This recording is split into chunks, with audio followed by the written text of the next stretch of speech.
Bonsoir et bienvenue sur Recap.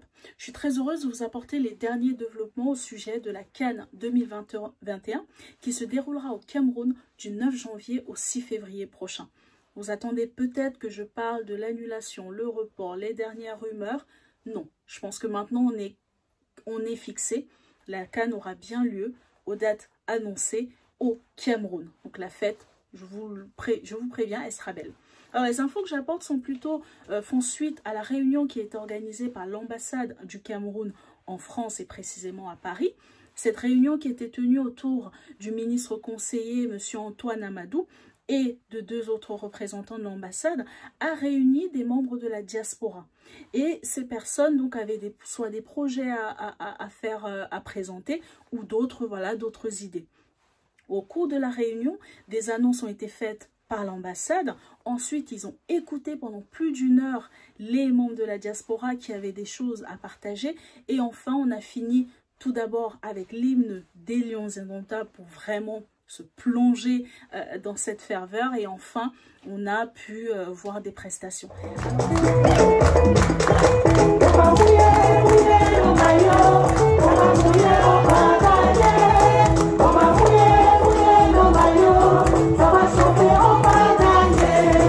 En ce qui concerne les annonces que l'ambassade a pu partager avec les personnes présentes, dont moi, la première, je pense, qui va intéresser plus d'un, est au sujet des visas.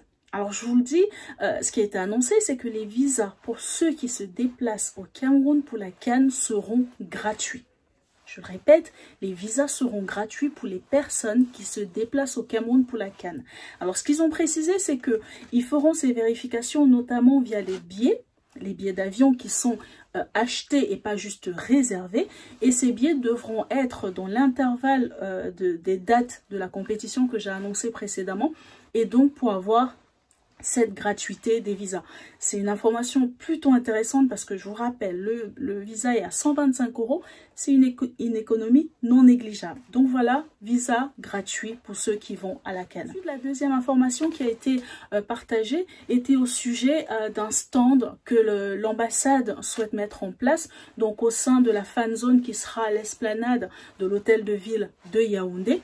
Et cet espace-là, donc qui est destiné aux membres de la diaspora, leur permettra d'avoir des stands pour la promotion de leurs projets pour le public qui sera présent. Les stands, et en plus aussi, ils souhaitent mettre en place des espaces pour tenir des réunions, parce qu'ils se doutent bien que ceux qui viennent de France ne pourront pas tenir tous leurs rendez-vous, soit à l'hôtel, soit dans des espaces qu'il faudra trouver. Donc, ils veulent faciliter cela en mettant en place des espaces pour ces réunions-là. On se doute bien que en venant de France, surtout quand on arrive la veille ou quelques jours avant le début de la compétition, ça peut être compliqué d'avoir des billets. Donc, ils veulent acquérir des billets auprès du comité d'organisation de la compétition. Et ces billets seront du coup revendus donc aux membres de la diaspora et ils communiqueront ultérieurement un lieu où se rendre pour avoir ces billets-là.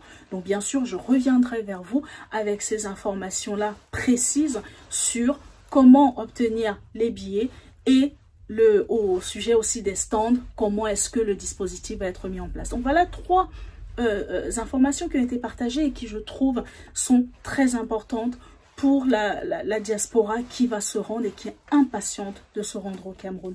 Ensuite, je vous ai dit, il y a eu un temps d'échange où les membres de la diaspora ont présenté leurs doléances en rapport avec leurs projets et ces doléances seront bien sûr remontées à la hiérarchie au sein de l'ambassade et ensuite une réponse sera partagée à tous ceux qui étaient présents.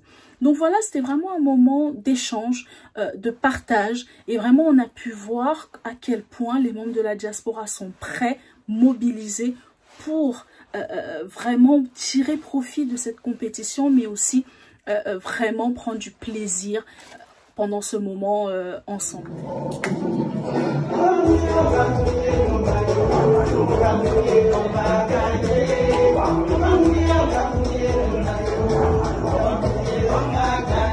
dit, on a terminé par l'hymne solennel des Lions Indomptables, qui était vraiment, mais moi, en tout cas pour moi, magnifique. Ça nous a vraiment mis dans le bain de cette compétition qui va être vraiment intense.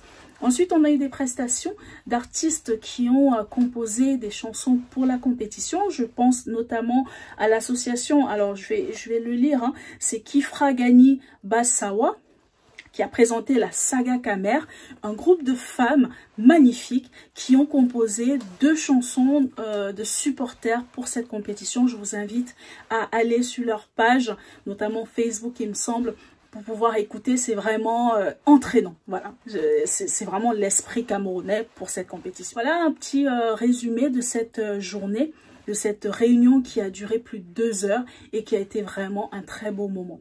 Donc je vous donne rendez-vous pour un nouveau numéro très bientôt et d'ici là, très bon match.